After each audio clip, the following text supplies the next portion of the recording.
Hello hello मित्रांनो, मी आज quick potato chips करते आहे. म्हणजे आमच्याकडे सगळ्यांनाच आवडतात. तर मी इथे स्वीट पोटॅटो असे काप करून ठेवलेत, थोडे पाण्यात भिजवलेत. इथे मी थोडंसं तूप घेतलं आहे आणि मी त्याच्यामध्ये आता थोडी मिरची घालते आहे, थोडंसं हिंग, थोडंसं जिरं आणि आता आपले स्वीट पोटॅटो याच्यात ॲड करून घ्यायचे. स्वीट पोटॅटो म्हणजे मराठी त्याला रताळे म्हणतो आम्ही, बाकीचं नाही माहिती मला कुठे काय म्हणतात ते, पण आमच्याकडे याला मराठीमध्ये रताळे म्हणतात आणि स्वीट पोटॅटो पण म्हणतो आपण.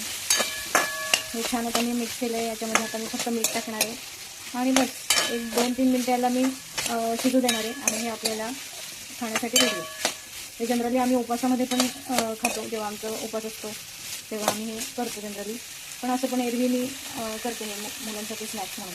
आता मी याच्यामध्ये थोडंसं मीठ ॲड करते, थोडासा लाल कलर येण्यासाठी मी थोडंसं तिखट ॲड केलं, कारण चिप्स थोडी स्वीट असतात, तर थोडं तिखट ॲड केलं तरी चालू शकतं. शिजण्यापुरतंच मी याच्यामध्ये थोडंसं पाणी ॲड करते आहे, जास्त पाणी ॲड नाही केलं मी, थोडंसंच केलं आहे. आणि आता आपण छान शिजवून घेऊया 1-5 मिनटं.